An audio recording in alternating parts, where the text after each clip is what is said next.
We never expected freedom to come, frankly. We didn't expect freedom to come. It was a shock. But you know what it was, Timish?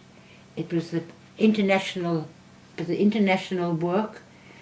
It was what was going on in the country. People were complaining, and the Soweto riots and all that were complaining.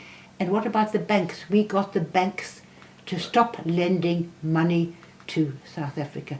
And I've got a DVD here, which shows a member of the Johannesburg government saying right on my DVD, when the banks refused to lend money, we knew that we were not going to manage anymore.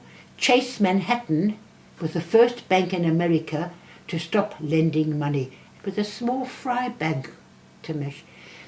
In South Africa was nothing to Chase Manhattan. A small fry. It wasn't a big bank. It wasn't Barclays Bank, Lloyd's Bank. It was, Chase Manhattan refused to lend money to South Africa. Other banks copied suit, and before you knew it, South Africa was becoming bankrupt.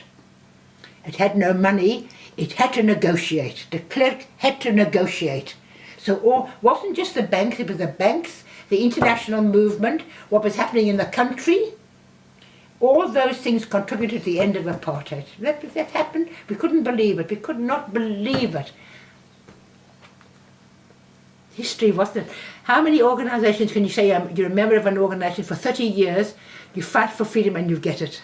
Can't believe it. Can't believe it. It was the best day of our lives, darling. The best day of our lives.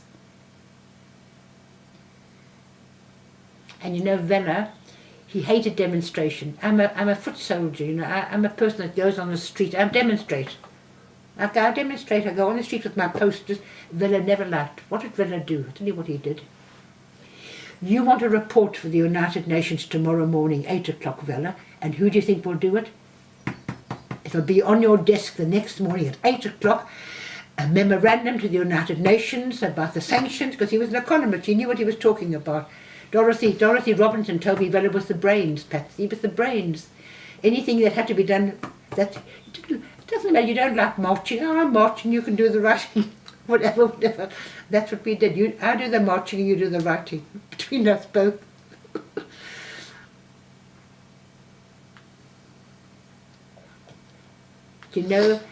What do you call that? The camera that they. But when was instant photographs developed in this country? Instant pictures, where you could take a picture and get it immediately.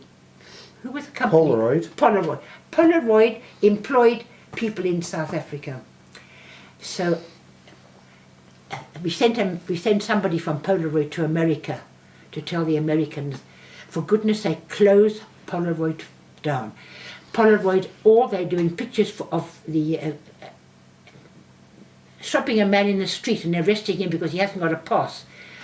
They were using Polaroid cameras all the time. So they came and we got Polaroid to move out of South Africa. A big thing, we got a big, enormous thing, but a big thing. The black Americans worked very hard on that, and they got Polaroid to stop being in South Africa. They couldn't cope with that either.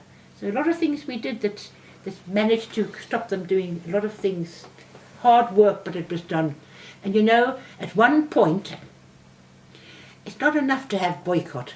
You boycott oranges, so what? So what? You don't eat the apples, so what? You buy New Zealand apples, right? You buy Californian oranges. You're going nowhere really. It's a good campaign, but it's not going anywhere. So the anti-apartheid decided we have to move on. So we have to move on to government sanctions. And then we moved. And then remember the armed struggle. Once we moved into sanctions, that's big time. That's big time. And that's what caused the downfall of South Africa, Timish, without doubt, without doubt, without doubt.